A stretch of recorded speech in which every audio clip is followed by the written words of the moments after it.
Chapter 1: Atlantis, the mother of all lost civilizations. You're floating gently on a calm sea, the waves lapping softly against an ancient shore. The sun is setting, painting the sky in gentle shades of gold and purple. And somewhere beneath these peaceful waters lies what might be the greatest mystery humanity has ever pondered: the lost city of Atlantis. Tonight, as you settle in and let your mind wander, we're going to explore the wildest, most fascinating theories about this legendary civilization that has captured imaginations for over 2,000 years. Our story begins with an old Greek philosopher named Plato, who lived around 360 BCE. One day, probably while enjoying some nice Mediterranean sunshine, Plato decided to write about a magnificent island civilization that supposedly existed 9,000 years before his time. Now that's quite a claim, isn't it? According to Plato, Atlantis was a naval power lying in front of the Pillars of Hercules, what we now call the Strait of Gibraltar. He described it as larger than Libya and Asia combined, which in ancient terms meant it was absolutely massive. But here's where things get really interesting. Plato painted a picture of Atlantis that sounds almost too good to be true. Imagine concentric rings of water and land, connected by bridges so magnificent they'd make modern engineers jealous. The central island contained a temple dedicated to Poseidon, covered entirely in silver, with a roof of gold. The walls were covered with orichalcum, a mysterious metal that supposedly glowed with a red light. The Atlanteans had hot and cold springs, and their technology was so advanced that they had complex irrigation systems and harbors that could accommodate the largest ships. The people of Atlantis, according to Plato, were descendants of the god Poseidon himself. For generations, they lived in harmony, blessed with wisdom and virtue. They had everything: fertile plains, abundant forests, and even elephants roaming their lands. Yes, elephants, in the middle of the Atlantic Ocean. It's details like these that make you wonder, isn't it? But as often happens in these ancient tales, prosperity led to corruption. The Atlanteans became greedy and imperialistic, attempting to conquer the Mediterranean. They were only stopped by the brave Athenians, coincidentally, Plato's own ancestors. And then, in a single day and night of misfortune, Atlantis was swallowed by the sea, vanishing without a trace. Divine punishment, Plato suggested, for their hubris. Now, let's drift into the really wild theories that have sprouted from this ancient story. Some researchers believe Atlantis wasn't in the Atlantic at all. There's a compelling theory that places it in the Mediterranean, specifically identifying it with the Minoan civilization on Santorini. Around 1600 BCE, one of the largest volcanic eruptions in recorded history devastated this advanced Bronze Age culture. The explosion was so powerful it created a tsunami that reached shores hundreds of miles away. Could this catastrophe have inspired the Atlantis legend? The Minoans did have impressive palaces, advanced plumbing, and a mysterious writing system we still haven't fully decoded. But wait, it gets wilder. Edgar Cayce, known as the Sleeping Prophet, claimed during his trances in the early 20th century that Atlantis was real and incredibly advanced. According to Cayce, the Atlanteans had aircraft, submarines, and even mastered the use of crystal energy. He predicted that evidence of Atlantis would be found in 1968 or 1969 near Bimini in the Bahamas. Remarkably, in 1968, divers did discover what appeared to be an underwater stone road near Bimini, though scientists debate whether it's natural or man-made.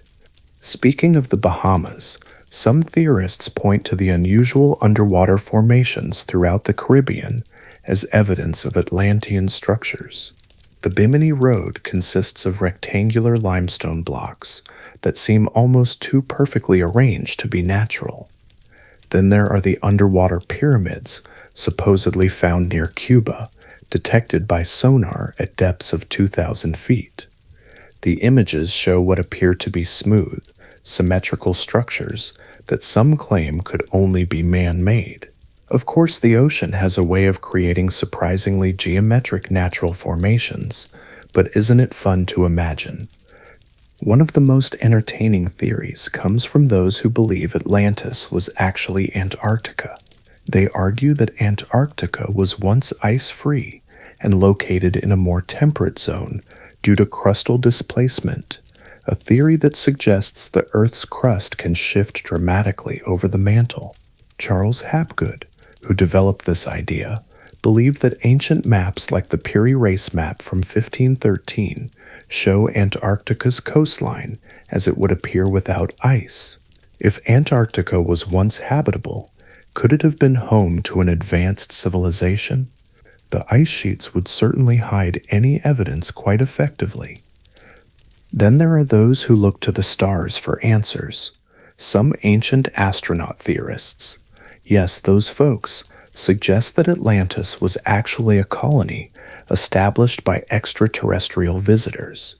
They point to Plato's descriptions of advanced technology and the Atlanteans being descended from gods as evidence of alien intervention. According to this theory, the destruction of Atlantis might have been caused by some kind of technological disaster or even an interplanetary conflict. It's certainly creative. You have to give them that. The Celtic shelf theory is another fascinating angle.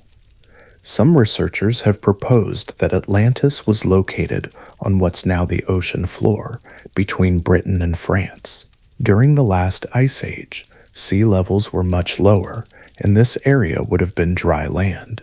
There's even a Celtic legend about a sunken land called Lyonesse, said to lie between Cornwall and the Scilly Isles. Fishermen have reported hauling up pieces of worked wood and stone from these waters. Could there be a connection? Moving eastward, we find theories placing Atlantis in the Indian Ocean. The Tamil people of South India have ancient traditions about a lost land called Kamari Kandam, which supposedly connected India to Madagascar and Australia. According to these legends, this vast continent was home to an advanced Tamil civilization that was swallowed by the sea. Some theorists have tried to connect this with Atlantis, suggesting a global civilization that met a simultaneous catastrophic end. But perhaps the most scientifically intriguing theory involves the Younger Dryas period, a sudden return to Ice Age conditions about 12,900 years ago. This dramatic climate shift happened remarkably quickly, perhaps in as little as a decade.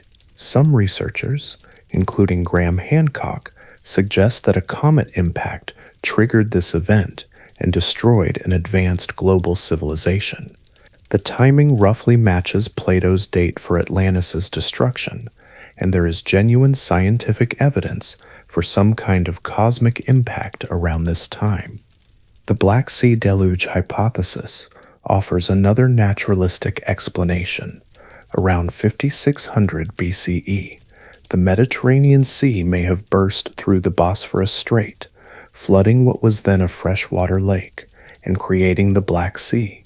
This catastrophic flood would have displaced entire populations and could have inspired flood myths throughout the region. Some archaeologists have found evidence of ancient settlements on the Black Sea floor, exactly where you'd expect them, if this theory is correct. Then we have the Doñana National Park theory, in Spain. In 2011, researchers claimed to have found evidence of an ancient city buried in the marshlands north of Cadiz. Using ground-penetrating radar, they detected circular and rectangular patterns that could be the remains of a ringed city matching Plato's description. The location fits too, just beyond the Pillars of Hercules, as Plato specified. However, Spanish archaeologists have disputed these findings, arguing that the patterns are natural formations or from known historical periods. The Azores, those beautiful Portuguese islands in the middle of the Atlantic, have long been favorites for Atlantis hunters. Some of the islands have pyramid-shaped mountains that could be natural, or could they be ancient pyramids covered by millennia of sediment? There are also reports of underwater structures near the islands, and the Azores do sit on the mid-Atlantic ridge, a geologically active area where land could theoretically have risen and sunk. One particularly charming theory suggests that Plato's measurements were mistranslated. If wherever Plato wrote 1,000, he actually meant 100, then Atlantis becomes much smaller and the dates much more recent. This would place its destruction around 900 BCE and make it about the size of Crete. Suddenly the story becomes much more plausible, possibly referring to a real Bronze Age civilization in the Mediterranean. The Richet structure in Mauritania, also known as the Eye of the Sahara, has recently gained attention as a possible Atlantis location. This massive circular formation in the desert has concentric rings that match Plato's description remarkably well. If the Sahara was once green and fertile, which it was during certain periods, this could have been an island in an ancient sea. The dimensions even match Plato's measurements for the central city of Atlantis. Some researchers have pointed to curious similarities between widely separated ancient cultures as evidence for Atlantean influence. Why do pyramids appear in Egypt, Mexico, and Cambodia? Why do flood myths exist in cultures worldwide? Why do ancient peoples on different continents share similar astronomical knowledge? Could these be traces of a mother civilization that spread knowledge globally before disappearing? The concept of Atlantis has evolved far beyond Plato's original tale. In the 19th century, Ignatius Donnelly published Atlantis, the Antediluvian World, which became a bestseller and launched the modern Atlantis craze. Donnelly proposed that all known ancient civilizations descended from Atlantis, and that the gods and goddesses of ancient mythologies were actually the rulers of Atlantis, later deified in memory. Helena Blavatsky and the Theosophists took this even further, describing Atlantis as the home of the fourth root race of humanity. According to their elaborate mythology, the Atlanteans were giants with psychic powers who gradually devolved both morally and physically. Some of their descendants supposedly survived to become the ancestors of current humans. These ideas influenced everyone from Nazi occultists searching for Aryan origins to New Age believers in crystal healing. The search for Atlantis has led to some genuine archaeological discoveries. While looking for the lost city, researchers have found numerous actual sunken cities and settlements. Off the coast of India, the remains of Dwarka, a city mentioned in Hindu texts, have been found underwater. Near Alexandria, Egypt, the ancient cities of Heracleon and Canopus have been discovered beneath the waves. These finds prove that the sea has indeed swallowed great cities, even if they're not the specific city Plato described. Modern technology has revolutionized the search for Atlantis. Satellite imagery, sonar mapping, and underwater robots allow us to explore previously inaccessible areas. Google Earth has enabled armchair archaeologists to spot intriguing formations worldwide. In 2009, what appeared to be a grid pattern on the ocean floor off the coast of Africa caused excitement until Google explained it was an artifact of the sonar data collection process. But here's a thought that might gently blow your mind as you drift towards sleep. What if Plato never intended Atlantis to be taken literally? Many scholars believe he invented the entire story as a philosophical allegory about the dangers of hubris and imperialism. The perfect society corrupted by greed and destroyed by the gods. It's almost too perfect a moral tale. Plato was, after all, a philosopher, not a historian. Yet the story resonates so deeply that we can't help but wonder, maybe that's because Atlantis represents something fundamental in human psychology, a golden age of wisdom and harmony that we've lost. Every culture has its version of paradise lost, from the Garden of Eden to the Hindu concept of previous yugas or ages of greater spiritual advancement. The beauty of the Atlantis mystery is that it makes us question what we know about human history. Orthodox archaeology tells us civilization began around 6,000 years ago in Mesopotamia. But what if there were earlier experiments in civilization that failed? The human species has existed for 300,000 years. Isn't it a bit presumptuous to assume we only figured out agriculture and city building in the last 2% of our existence? Climate data shows that sea levels have risen over 400 feet since the last ice age. That's enough to submerge vast areas of what was once habitable land. Most human populations have always lived near coastlines, exactly the areas that would be underwater now. If there were Ice Age civilizations, their remains would be on the ocean floor, covered by millennia of sediment. And consider this soothing thought. Earth's geology is constantly recycling itself. Tectonic plates subduct, carrying surface material deep into the mantle. Volcanoes erupt, burying entire regions under ash and lava. Rivers deposit millions of tons of sediment. Given enough time, almost any evidence of ancient civilization could be erased or hidden beyond recognition. The myth of Atlantis has inspired countless books, movies, and TV shows, from Jules Verne's 20,000 Leagues Under the Sea to Disney's animated Atlantis: The Lost Empire. We keep retelling and reimagining this story. Each generation projects its own hopes and fears onto the blank canvas of this lost civilization. In the Victorian era, Atlantis had steam-powered technology. In the New Age movement, it had crystal power. In our digital age, some imagine Atlantean quantum computers and anti-gravity devices. Perhaps the most intriguing aspect of the Atlantis story is how it makes us think about our own civilization's fragility. We live in coastal cities, dependent on complex technological systems, possibly growing too proud of our achievements. Could we suffer the same fate as Atlantis? This anxiety has only grown with concerns about climate change and rising sea levels. Miami, New York, Venice, Shanghai. Will future generations search for these lost cities beneath the waves?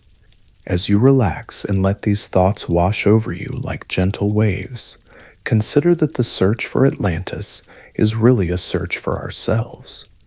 We want to believe in lost wisdom, in ancient knowledge that could solve our modern problems. We want to believe that humanity has achieved greatness before and lost it, because that means we could achieve it again. The ocean keeps its secrets well. Every year, we discover new species in its depths, find unexpected geological formations, uncover shipwrecks that rewrite history. Who's to say what else lies hidden beneath those waves? Perhaps one day, a submarine exploring an oceanic trench will spot something unmistakably artificial. Perhaps ground-penetrating radar will reveal circular patterns beneath ancient sediment that can't be explained by natural processes. Or perhaps Atlantis will remain forever, what Plato possibly intended, a mirror in which we see our own civilization's reflection, a cautionary tale wrapped in the allure of mystery. The story endures because it speaks to something deep in the human spirit, the knowledge that all things pass, that even the mightiest civilizations are temporary, that somewhere in our collective past lies wisdom we've forgotten. As your eyes grow heavy and your breathing deepens, Imagine those concentric rings of ancient Atlantis, like ripples spreading across still water. Each ring represents a layer of history, a cycle of rise and fall, creation and destruction. The gentle rhythm of these cycles, as constant as the tide, as reliable as your own heartbeat, carrying you peacefully towards sleep. Whether Atlantis sleeps beneath the Atlantic waves, lies frozen under Antarctic ice, or exists only in the realm of imagination, its true power lies in its ability to make us dream. And in dreams, all lost things can be found again, all sunken cities can rise, and all ancient mysteries can finally reveal their secrets. So close your eyes, take a deep breath, and let yourself sink gently into the mystery, carried by currents of story and possibility toward the peaceful depths of sleep. Chapter 2: Lemuria and Mu, the Pacific's Phantom Continents. As you settle deeper into comfort, let your mind drift westward from Atlantis, across vast expanses of peaceful ocean, to explore equally mysterious lost continents that supposedly once graced the Pacific and Indian Oceans. Tonight, we're voyaging into the realm of Lemuria and Mu, phantom lands that have captured imaginations just as powerfully as Atlantis, though their stories are perhaps even stranger and more wonderful. Close your eyes and imagine the Pacific Ocean, that vast blue expanse covering nearly half our planet. Now picture it dotted with massive continents that no longer exist, home to civilizations so different from our own that they seem almost alien. These are the lost worlds of Lemuria and Mu, and their stories begin not with ancient philosophers, but with some rather puzzled Victorian scientists and one very imaginative French scholar. Our tale of Lemuria starts in a wonderfully unexpected place, with lemurs. Yes, those adorable wide-eyed primates from Madagascar. In the 1860s, an English zoologist named Philip Sclater was puzzling over something curious. Lemurs and their fossil relatives were found in Madagascar and India, but nowhere in between. How did these little creatures manage to exist in two places separated by vast ocean? Remember, this was before anyone understood continental drift or plate tectonics. Sclater proposed an elegant solution. What if there had once been a land bridge, or even an entire continent, connecting Madagascar to India? He called this hypothetical lost land Lemuria, after the lemurs that had supposedly once frolicked across it. Other scientists of the time found this idea quite reasonable. After all, similar fossils and rock formations were found in places now separated by ocean. There had to be some explanation. The scientific hypothesis of Lemuria was perfectly respectable for its time. But then something wonderful and weird happened. The occultists and mystics got hold of it. Helena Blavatsky, the founder of Theosophy, whom we met briefly in our Atlantis discussion, declared that Lemuria was not just a land bridge for lemurs, but the home of the third root race of humanity. And these weren't your ordinary humans. According to Blavatsky and her followers, the Lemurians were giants, standing 15 feet tall. They were hermaphrodites who reproduced by laying eggs. They had 4 arms, eyes in the back of their heads, and could see into the spirit realm. As you're drifting off to sleep, try to picture these extraordinary beings wandering through prehistoric forests, their extra arms perhaps useful for gathering fruit from tall trees, their backward-facing eyes keeping watch for dinosaurs. Yes, according to theosophists, Lemurians lived alongside dinosaurs. The story gets even more fantastical. These egg-laying, 4-armed giants supposedly developed telepathic abilities and could communicate through thought alone. They built great cities using mental power to move massive stones. But as often happens in these tales, paradise was lost. the Lemurians allegedly began to experiment with black magic, leading to their downfall. Their continent sank beneath the waves, though some survivors escaped to become the ancestors of certain human populations. Now, while you're imagining these telepathic giants, let me tell you about someone named William Scott Elliott, who in 1904 published elaborate maps of Lemuria at various stages of its supposed existence. According to his visions, yes, visions, Lemuria once stretched from Madagascar to Malaysia, covering much of what's now the Indian Ocean. He described in detail how the continent gradually broke apart and sank over millions of years. But here's where it gets really interesting. Some theorists placed Lemuria not in the Indian Ocean, but in the Pacific. They identified it with another lost continent called Mu, though originally these were completely separate concepts. This brings us to one of the most colorful characters in the whole Lost Continent saga, Colonel James Churchward. Churchward claimed that in the 1870s, while serving in India, he befriended a high priest who showed him ancient tablets written in a lost language called Nakal. Only 2 other people in India could read this language, the priest told him, and he taught Churchward to decipher these mysterious tablets. What they revealed, according to Churchward, was the history of Mu, the motherland of humanity. Nup, as described by Churchward, was a paradise that made Atlantis look like a suburb. Located in the Pacific Ocean, it stretched from Hawaii to Fiji to Easter Island. 64 million people lived there in a civilization that had existed for 50,000 years. They had advanced technology, including air travel and telepathic communication with their colonies around the world.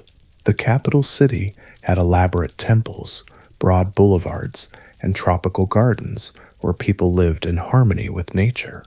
The Lemurians, according to Churchward, were the original human civilization. They sent out colonists who founded all the other ancient civilizations we know: Egypt, Maya, Babylon, India. This would explain the pyramids found around the world, the similar flood myths, the recurring symbols in ancient art. It was all because these cultures shared a common origin in Mu. Churchward published several books about Mu, complete with translations of the mysterious Nakal tablets, maps of the continent, and detailed descriptions of Murian society. They had 7 major cities, he said, and were ruled by a priest-emperor called the Ramu. They worshipped a deity, symbolized by the sun, and had achieved a perfect balance of spiritual and material development. The destruction of Mu, as Churchward told it, was even more dramatic than Atlantis' end. About 12,000 years ago, the entire continent was destroyed in a single night by volcanic explosions and earthquakes. The gas-filled chambers underneath the continent collapsed, and Mu sank into the Pacific, taking its 64 million inhabitants with it. Only a few scattered island chains, Hawaii, Tahiti, Easter Island, remained above water like mountain peaks of a drowned land. Now, you might be wondering about those mysterious tablets Churchward claimed to have translated. Conveniently, he said they were hidden in the secret temple archives, and he was sworn to secrecy about their location. No one else ever saw them. The high priest who taught him the language? Churchward never revealed his name. The Nakal language itself? No other evidence of it has ever been found. It's almost as if, well, you can draw your own conclusions as you drift toward dreamland. But let's explore some of the evidence people have pointed to for these lost Pacific continents. Easter Island, with its mysterious moai statues, is often cited as a remnant of Mu or Lemuria. How else, believers ask, could a small island population have carved and moved these massive stone heads? Surely they must have had help from an advanced civilization, or perhaps the island was once part of a larger landmass, with more resources and people. The truth about Easter Island is actually fascinating enough without lost continents. The Rapa Nui people who created the moai were ingenious engineers who developed unique methods for carving and transporting the statues. But the mystery of how they did it has fueled decades of speculation about lost civilizations and ancient wisdom. Another piece of evidence often cited is the mysterious Yonaguni monument off the coast of Japan. Discovered in 1985 by divers, this underwater rock formation has terraces, straight edges, and what appear to be carved steps. Some researchers claim it's a man-made structure from when sea levels were lower, possibly 12,000 years old. Could it be a remnant of Mu or Lemuria? Marine geologists say it's more likely a natural formation created by tectonic activity, but on a quiet night like this, it's more fun to imagine ancient architects planning their underwater temple. The islands of Nan-Madol in Micronesia present another puzzle. This ancient stone city, built on artificial islands in a lagoon, consists of massive basalt columns arranged into walls and foundations. Local legends say it was built by two sorcerer brothers who levitated the stones into place. The conventional explanation involves rafts, ropes, and tremendous human effort, but some see it as evidence of lost Lemurian technology. Then there's the curious case of the Tamil legends from South India. The Tamil people have ancient traditions about a lost land called Kumari Kandam, which supposedly existed south of India before being swallowed by the sea. According to these legends, this was the original homeland of Tamil civilization, a vast continent where the Tamil language and culture first developed. Some Tamil scholars have identified Kumari Kandam with Lemuria, claiming their ancestors were the original Lemurians. The Aboriginal Australians have their own traditions that some connect to Lemuria. Their Dreamtime stories speak of ancient times when the geography was different, when land bridges connected Australia to other lands, when their ancestors traveled vast distances across landscapes that no longer exist. Given that Aboriginal culture is at least 50,000 years old, could these stories preserve memories of actual geological changes? In the gentle realm between waking and sleep, consider the Hawaiian legends of a sunken homeland called Mu or Hawaiki. Traditional stories tell of ancestors coming from a distant land that sank beneath the waves. The Hopi of North America have similar traditions about emerging from previous worlds that were destroyed by flood and fire. Are these cultural memories of actual events, or are they metaphorical stories about spiritual journeys? Modern geology, of course, tells us that large continents don't just sink into the ocean. The Pacific Ocean floor is oceanic crust, which has never been continental land. The theory of plate tectonics developed in the 1960s explained the distribution of fossils and rock formations that had puzzled Victorian scientists. Continental drift, not sunken land bridges, accounts for lemurs in Madagascar and India. But wait, before you dismiss it all, let's explore some genuinely intriguing geological mysteries. During ice ages, sea levels drop dramatically as water is locked up in glacial ice. During the last glacial maximum, about 20,000 years ago, sea levels were nearly 400 feet lower than today. Vast areas of what's now ocean floor were dry land. The Indonesian archipelago was connected to Asia. You could walk from New Guinea to Australia. The Persian Gulf was a river valley. These exposed lands, called Sundaland and Sahul, were home to human populations for thousands of years. When the ice melted and seas rose at the end of the Ice Age, these lands were gradually submerged. Entire cultures would have been displaced. Could stories of lost continents be folk memories of this very real inundation? It's a soothing thought that myths might preserve actual history, transformed by time into something magical. The concept of Lemuria took on new life in the 20th century through various spiritual and New Age movements. Mount Shasta in California became associated with Lemurian survivors who supposedly live in underground cities. People claim to see strange lights on the mountain, to encounter tall, robed figures in the forests, to find mysterious crystals with encoded information. These Mount Shasta Lemurians, according to believers, are highly evolved beings who have transcended physical reality. They live in a city called Telos beneath the mountain, accessing it through hidden tunnels. They possess advanced technology, but choose to remain hidden, occasionally helping humanity through telepathic communication or subtle intervention. Some people travel to Mount Shasta, hoping to connect with these ascended masters, to receive wisdom from the lost civilization of Lemuria. The idea of Lemurian crystals has become particularly popular in New Age circles. These are usually clear quartz crystals with distinctive horizontal striations, said to contain the encoded knowledge of ancient Lemuria. Believers claim these crystals can be activated through meditation, unlocking information about healing, spiritual evolution, and lost history. Whether or not you believe in their mystical properties, there's something peacefully mesmerizing about holding a crystal and imagining it contains the memories of a vanished world. In the 1930s, a mystic named Edgar Cayce, the same sleeping prophet who spoke about Atlantis, also described Lemuria in his trance readings. He placed it in the Pacific and said the souls who had lived in Lemuria were now reincarnating in America, particularly in California. This might explain, he suggested, why California seemed to attract so many spiritually minded, unconventional people.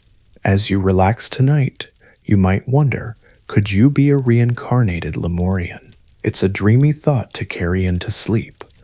Frederick Spencer Oliver's 1905 book, A Dweller on Two Planets, described detailed memories of life in Lemuria and Atlantis, supposedly channeled from a spirit named Philos the Theban. The book influenced generations of occultists and spiritual seekers with its descriptions of advanced ancient technology, including aircraft, television, and atomic energy.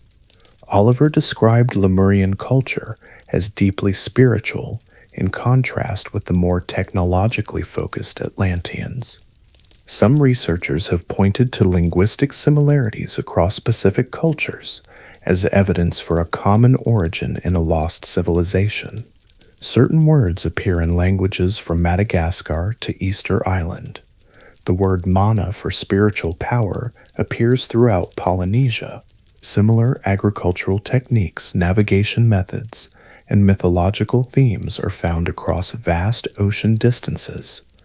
While mainstream anthropology explains this through migration and cultural exchange, it's more romantic to imagine a shared heritage from a sunken motherland.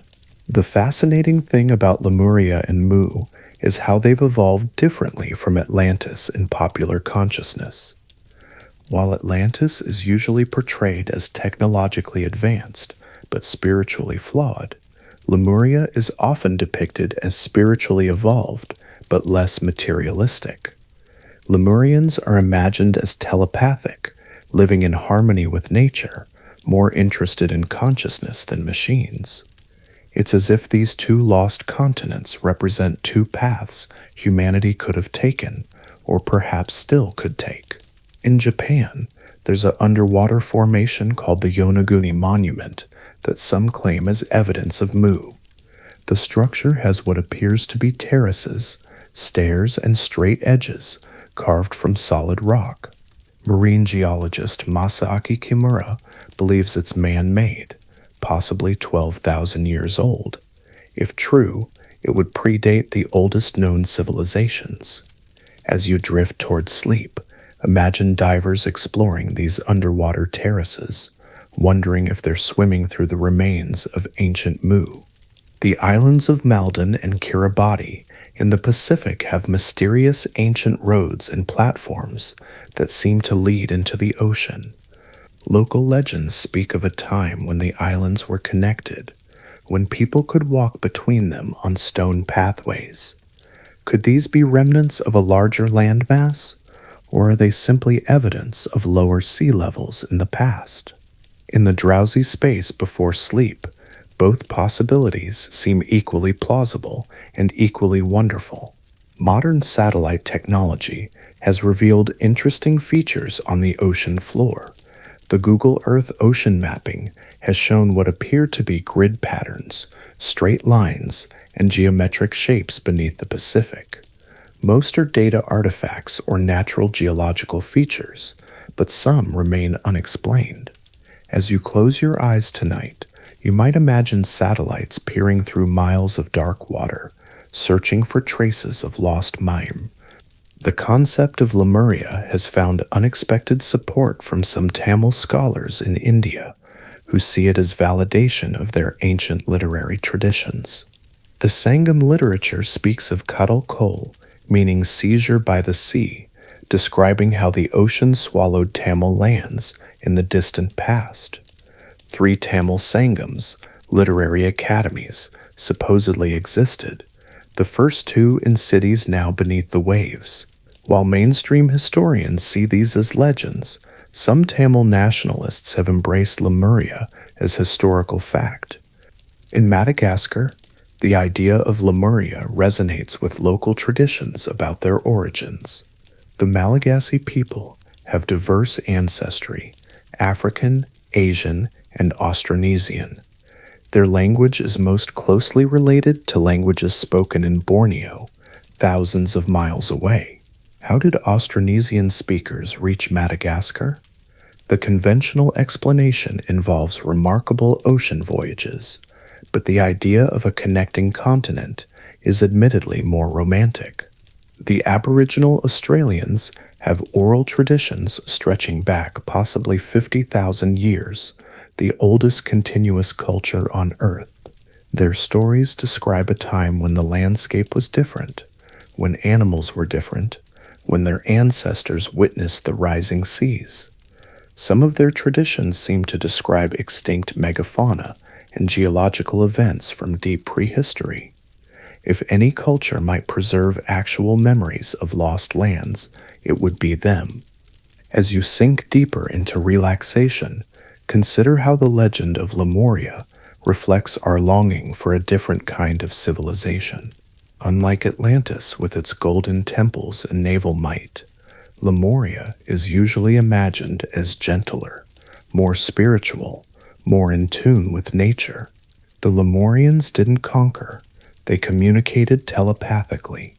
They didn't build machines, they moved stones with their minds. They represent a path of development based on consciousness rather than technology. This spiritual interpretation of Lemuria has influenced modern alternative healing practices. Lemurian seed crystals are said to contain the healing knowledge of ancient Lemuria. Practitioners of various energy healing modalities claim to channel Lemurian wisdom. Whether or not you believe in these ideas, there's something soothing about imagining ancient wisdom keepers preserving knowledge for future generations. The search for Lemuria and Mu has led to some genuine discoveries, just as the search for Atlantis has. Ancient underwater settlements have been found off the coasts of India and Japan. Rising sea levels have indeed submerged coastal civilizations throughout history.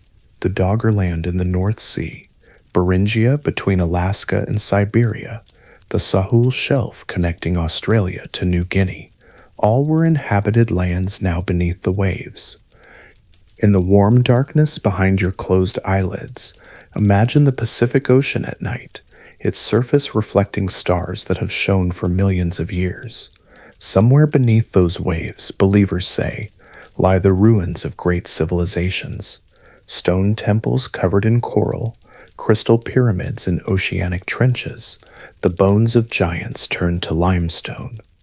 The ocean keeps its secrets well, revealing them slowly, one mystery at a time. The legend of these lost Pacific continents continues to evolve. Video games, anime, and science fiction have all reimagined Lemuria and Mu for new generations. They appear as underwater kingdoms in aquarium exhibits, as alien colonies in space operas, as parallel dimensions in superhero comics. Each retelling adds new layers to the myth, keeping it alive and growing. But perhaps the most beautiful aspect of the Lemuria and Mu legends is how they've become a canvas for imagining alternative human possibilities. What if we had developed telepathy instead of technology? What if we had learned to live in harmony with nature instead of trying to dominate it? What if there really was ancient wisdom that could heal our modern problems? Chapter 3: Inner Earth Civilizations, the Hollow World Below. Now, as you sink deeper into comfort and your mind becomes wonderfully receptive to possibilities, let's journey not across vast oceans, but downward, deep beneath the surface of our familiar world. Tonight, we're exploring one of the most fantastical theories ever proposed about lost civilizations: the idea that advanced societies exist not on sunken continents, but in vast caverns and hollow spaces within the Earth itself. Close your eyes and imagine descending through layers of rock and time into a hidden world where the impossible becomes possible. The notion of a hollow Earth, or at least a Earth honeycombed with vast habitable spaces, is older than you might think. Ancient myths from cultures worldwide speak of underworlds that weren't just spiritual realms but physical places. The Greeks had their underground kingdoms ruled by Hades. The Tibetans speak of Agartha, a hidden kingdom beneath the Himalayas. The Hopi emergence stories tell of climbing up through multiple underground worlds to reach the surface. Norse mythology describes Svartalfheim, the underground realm of the dwarves. But our modern fascination with inner Earth civilizations really began with a fascinating character named John Cleve Symmes Jr. In 1818, this American Army officer proposed something extraordinary. The Earth, he declared, was hollow and habitable within, containing a number of solid concentric spheres, one within the other, and that it was open at the poles. He called these polar openings Symmes holes, with charming immodesty. Picture, if you will, Symmes standing before audiences across America, holding up a wooden globe with holes at the top and bottom, passionately explaining how you could sail right into the Earth at the North Pole. He believed there were entire continents, seas, and civilizations inside our planet, lit by some form of internal illumination. He even petitioned Congress to fund an expedition to find the polar opening. They declined, but his ideas captured imaginations across the country. Now, as you're relaxing and letting these ideas wash over you, consider how Symmes wasn't entirely wrong about everything. He correctly predicted that the poles would have unique properties and phenomena. He just got the details spectacularly, wonderfully wrong. Instead of holes leading to an inner world, we have magnetic poles, auroras, and unique ecosystems. But isn't his version more fun to imagine as you drift towards sleep? The idea evolved and grew more elaborate with each telling. Cyrus Teed in 1869 proposed something even stranger, that we're actually living on the inside of a hollow sphere. According to his cellular cosmogony, the entire universe exists within this sphere, with the sun, moon, and stars all being illusions created by some mysterious mechanism at the center. Teed actually founded a community in Florida based on these beliefs, and they conducted experiments trying to prove the Earth's surface curves upward, not downward. But the hollow earth theory reached its imaginative peak with the stories of Admiral Richard E. Byrd's alleged secret discoveries. According to conspiracy theorists, Byrd's polar expeditions in the 1920s through 1940s discovered the openings to the inner Earth. His supposed secret diary, which surfaced decades after his death and is almost certainly a hoax, describes flying into a warm green land beyond the North Pole, encountering advanced civilization, and meeting with a being called the Master. In this diary, Byrd allegedly describes crystal cities, flying vehicles that moved silently without engines, and beings who were tall, blonde, and beautiful, rather like Norse gods. They supposedly told him they were concerned about humanity's development of atomic weapons and wanted to make contact with surface dwellers. The diary reads like science fiction, which is probably because that's exactly what it is. But on a quiet night like this, it's pleasant to imagine Byrd's plane breaking through Arctic clouds into warm sunshine over an impossible land. The most elaborate and influential Hollow Earth fiction came from Edward Bulwer Lytton's 1871 novel, The Coming Race, which described an underground civilization of beings called the Vrilia. These beings had mastered a mysterious force called Vril, which could be used for healing or destruction, for powering machines or enhancing mental abilities. The book was fiction, but many readers believed it contained hidden truths. The concept of Vril energy influenced occultists, conspiracy theorists, and even Nazi mystics. Speaking of the Nazis, here's where our story takes a darker but fascinating turn. Some members of the Nazi Party, particularly in the SS Annerba, the organization dedicated to researching ancient Aryan history, believed in the Hollow Earth theory. They thought the Aryan race might have originated from inner Earth, or that there might be allied civilizations inside the planet. There are unverified stories about Nazi expeditions to Tibet and Antarctica searching for entrances to the inner world. After World War II, stories emerged about secret Nazi bases in Antarctica, about U-boats disappearing into undersea tunnels, leading to inner Earth, about Hitler himself escaping not to Argentina, but to an underground realm. These tales have no historical evidence, but they've become part of the Hollow Earth mythology, blending historical fact with pure fantasy in ways that are impossible to fully untangle. Now let's explore some of the specific civilizations supposedly dwelling in the Earth's interior. The most famous is Agartha, sometimes spelled Agartha, supposedly a vast network of underground cities connected by tunnels. The capital city is called Shambhala, ruled by the king of the world. According to various sources, Agartha's inhabitants are the descendants of ancient Lemurians or Atlanteans who fled underground when their continent sank. The residents of Agartha are described as being more advanced than surface humans, both technologically and spiritually. They have flying vehicles that use magnetic forces, free energy devices, and the ability to manipulate matter with thought. They're said to be peaceful, long-lived, and possessed of psychic abilities. Some versions describe them as human-like, but taller and more beautiful, while others suggest they've evolved into something beyond human. As you breathe slowly and deeply, imagine these vast underground spaces, not cramped caves, but enormous caverns, miles high, lit by some mysterious luminous atmosphere, or perhaps by an inner sun.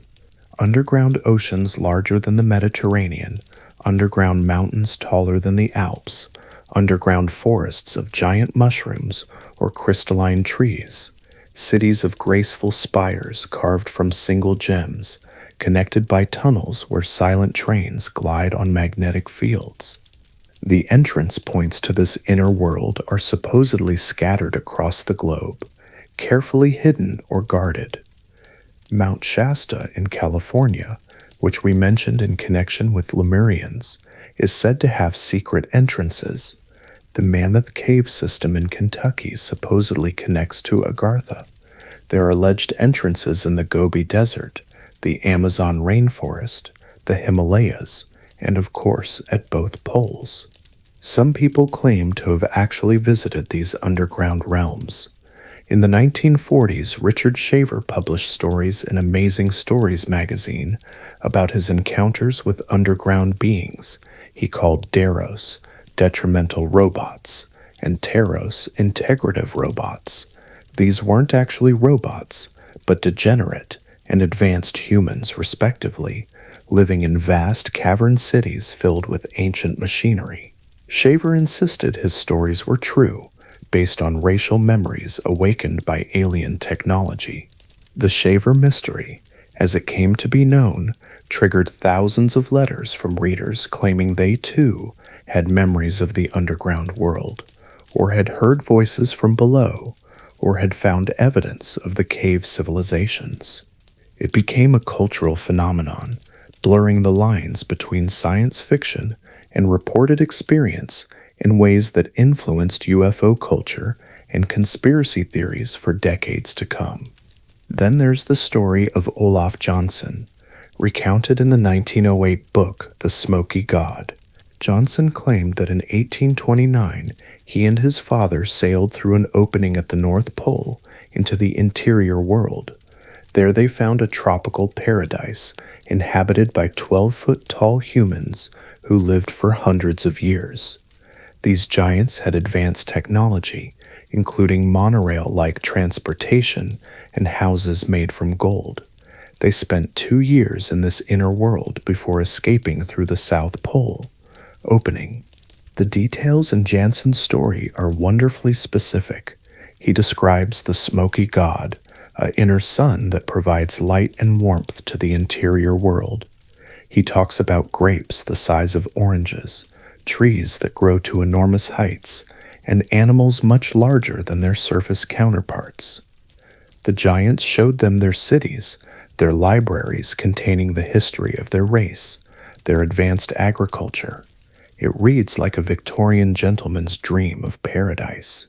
As you drift deeper into relaxation, consider the Native American traditions about underground worlds. The Hopi speak of the ant people, who helped them survive catastrophes by taking them into underground cities. The Cherokee have stories about entering the underworld through caves. The Iroquois tell of a world beneath this one, accessible through deep springs and caves. Could these stories preserve memories of actual underground refuges used during climate catastrophes? The Makuxi people of the Amazon claim their ancestors came from underground, emerging through a cave that took them on a 13-day journey through the earth. They describe passing through enormous chambers, some dark, some lit by bright lights, crossing underground rivers, and climbing steep passages. At the journey's end, they emerged in another land where the sun never set and everything was green and fertile. Buddhist and Hindu traditions speak extensively of underground realms. The Nagas, serpent beings of great wisdom and power, are said to live in splendid cities beneath the earth and under the oceans. These aren't portrayed as evil places, but as realms of immense wealth and ancient knowledge. The Buddhist concept of Agartha comes from these traditions, later adopted and adapted by Western occultists. In Tibet, there are persistent legends about tunnels beneath the Potala Palace in Lhasa, leading to vast underground spaces. Some versions say these connect to a worldwide tunnel system. Monks have allegedly preserved knowledge of these passages for centuries, but keep them secret from outsiders. Nicholas Roerich, the Russian mystic and artist, spent years in Tibet searching for entrances to Agartha and claimed to have found evidence of the underground kingdom. Now, as your mind floats free from the constraints of waking logic, let's explore some of the scientific explanations people have proposed for how a hollow earth might work. Some theorists suggest the Earth formed around a central void, with gravitational forces holding everything to the inner surface as well as the outer. Others propose that centrifugal force from the Earth's rotation could create hollow spaces. Still others invoke exotic physics, parallel dimensions, or frequencies of matter invisible to normal perception. The expanding Earth theory, while not exactly hollow Earth, suggests our planet has grown over geological time, creating vast underground spaces in the process. Some point to the fact that continental coastlines fit together better on a smaller sphere as evidence. Could expansion have created habitable caverns deep beneath the surface?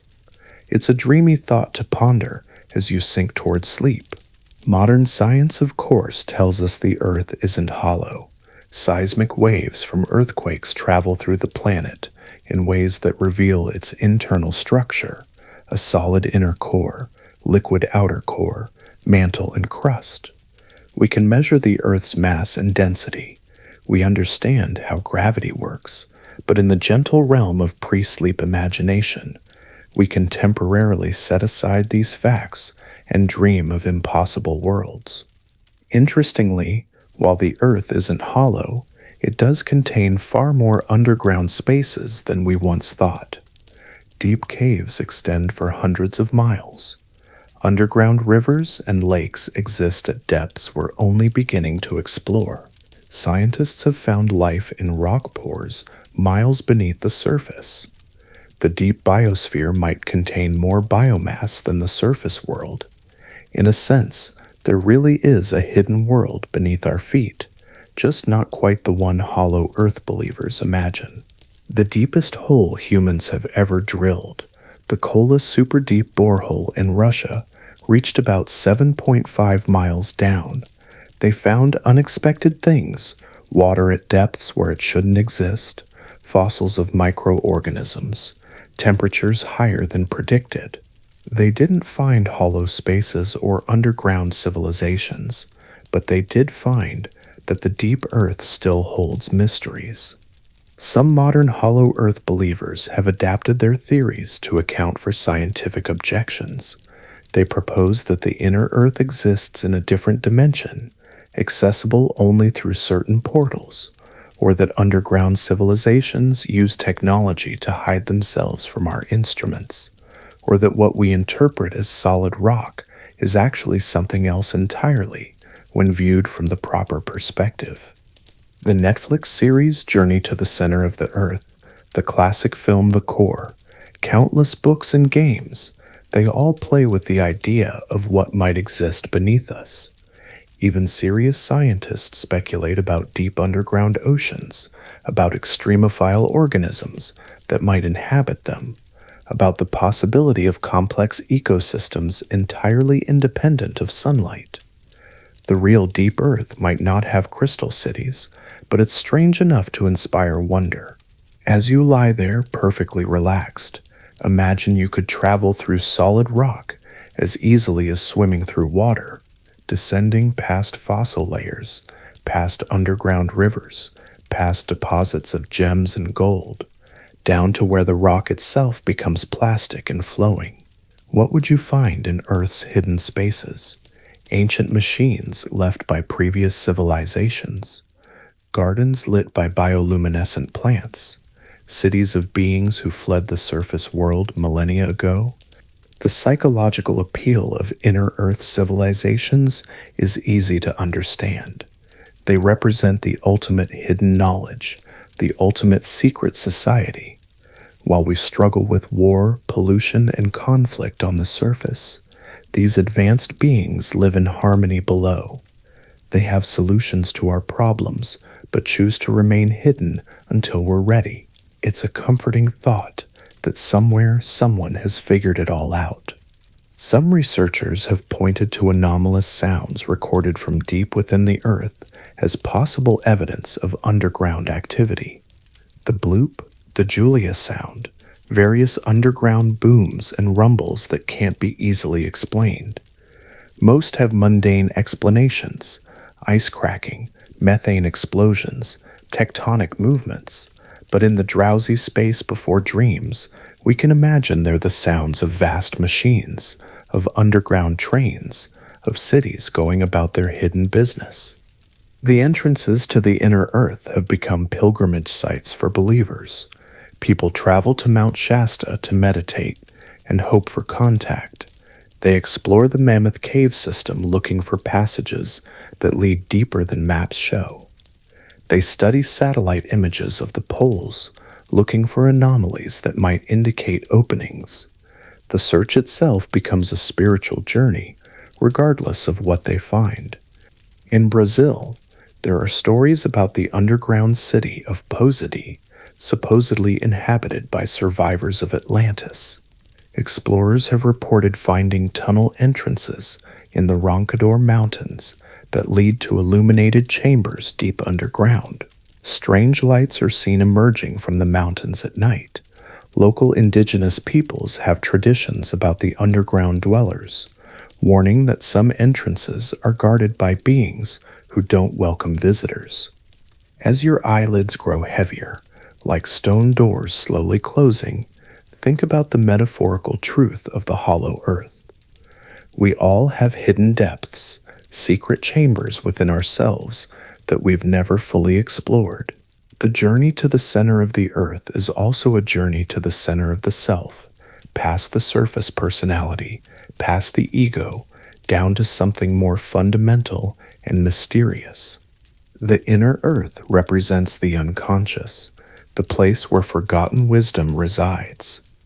Jung would have had a field day with hollow earth theories, the collective unconscious as an actual place, archetypes as real beings living in the global underworld. The journey underground is the hero's descent into the underworld, a necessary stage in psychological transformation.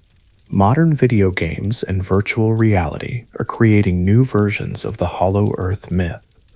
Players explore vast underground kingdoms, build cities in digital caverns, encounter underground races with their own cultures and technologies.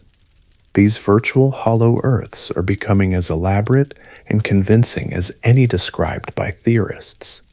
In a sense, we're creating the inner worlds we've always dreamed of finding. As you hover on the edge of sleep, breathing slowly like the earth itself, breathing through its caves, remember that every planet might be hollow in the realm of dreams.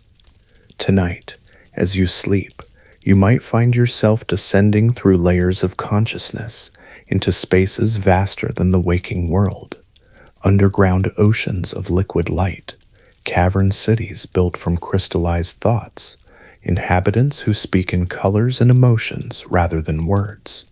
The earth beneath us remains largely unexplored, its deep places as mysterious as distant planets. Who knows what might be discovered as technology advances? Perhaps not hollow spaces with advanced civilizations, but something equally strange and wonderful. Until then, we have our imaginations, our dreams, and the eternal human certainty that there must be more to reality than what we see on the surface. So let yourself sink now, down through layers of relaxation, past the bedrock of waking thought, into the vast hollow spaces of sleep where anything is possible. In dreams, the earth opens its secret doors, reveals its hidden passages, welcomes you into chambers no waking eye has seen. Down there in the warm darkness, the inner sun never sets, the crystal cities hum with gentle energy, and all the lost civilizations of imagination are waiting to greet you. Rest now, surface dweller, and dream of the worlds beneath worlds, where gravity works differently, where time flows backward, where the impossible is every day. Tomorrow you'll wake to solid ground and scientific fact, but tonight the earth is as hollow as a bell, ringing with the harmonies of hidden kingdoms, calling you deeper, ever deeper, into the mystery that sleeps at the heart of all things. Chapter 4: Ancient Aliens and Prehistoric High Technology. As sleep approaches like a gentle tide, consider the soft conspiracy of forgetting. If advanced civilizations did exist, why did they disappear so completely? Perhaps they ascended to higher dimensions, as New Age theorists suggest. Perhaps they destroyed themselves, as we might. Perhaps they simply evolved beyond the need for physical existence, leaving behind only whispers in stone and fragments in myth. Or maybe, in the deepest mystery of all, they never left at all. Maybe they watch us still from their hidden cities beneath the ocean, from their bases on the dark side of the moon, from dimensions just beyond our perception. The ancient astronaut theorists suggest our visitors still return, that UFO sightings are evidence of ongoing contact with the beings who shaped our earliest civilizations. Consider the recurring theme in mythology worldwide, the promise of return. The Egyptians spoke of the return of Ra, the Greeks of the Golden Age restored, the Mayans calculated the exact date when their feathered serpent god Kukulkan would return from the stars.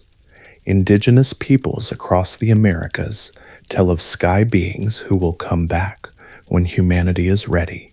Perhaps these aren't just comforting stories, but memories and prophecies encoded in our collective consciousness.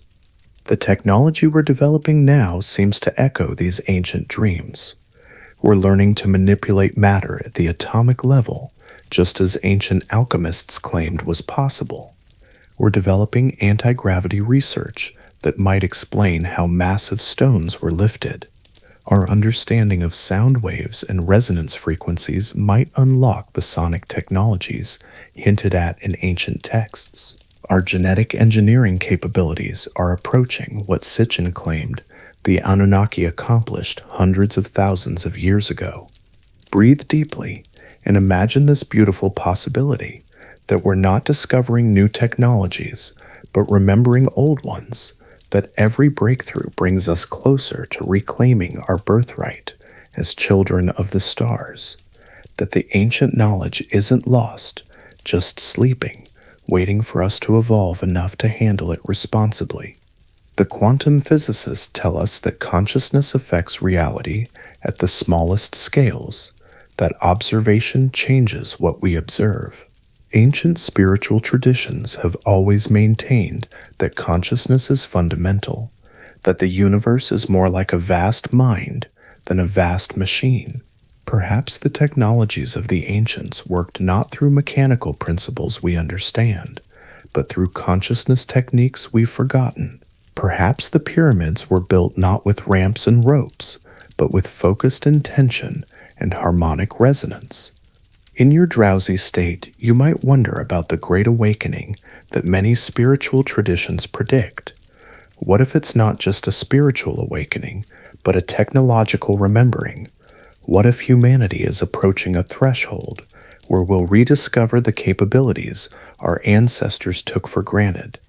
The ability to communicate telepathically, to travel instantly across vast distances, to heal with sound and light, to live in harmony with technologies that seem alive. The ancient Vedic texts of India speak of different ages of humanity. The Satya Yuga, or Golden Age, when humans possessed divine abilities. The Treta Yuga, when technology was more advanced than today. The Dvapara Yuga, when knowledge began to decline. And our current Kali Yuga, the age of darkness and forgetting. But the cycle is eternal, and the Golden Age returns. Perhaps we're witnessing the early dawn of that return. Think of the children being born today, who seem to understand technology intuitively, who speak of memories from other worlds, who demonstrate abilities their parents can't explain. The crystal children, the indigo children, the rainbow children, whatever we call them, they seem to carry genetic memories of capabilities we've lost. Perhaps they're here to help us remember what we forgot, to bridge the gap between our technological civilization and our spiritual heritage. As your consciousness drifts between waking and dreaming, consider the possibility that the ancient astronauts were us, not beings from other planets, but humans from other times. That the UFOs people see are time travelers, visitors from our own future or our own past, checking on crucial moments in human development. That the megalithic builders were either our descendants warning us of coming changes, or our ancestors who achieved what we're still struggling toward. The Hopi prophecies speak of the return of the blue star Kachina, a time when humanity will choose between two paths, one leading to destruction, the other to a golden age of peace and prosperity.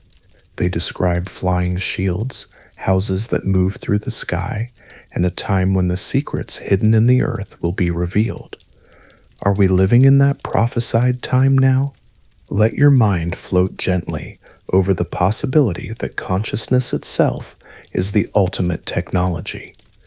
That the ancient masters didn't need machines because they had learned to work directly with the fundamental forces of reality through meditation, visualization, and what we might call magic, but they knew as science that the real lost civilization isn't buried under sand or sea, but sleeping within our own DNA, waiting for the right combination of knowledge and wisdom to reawaken.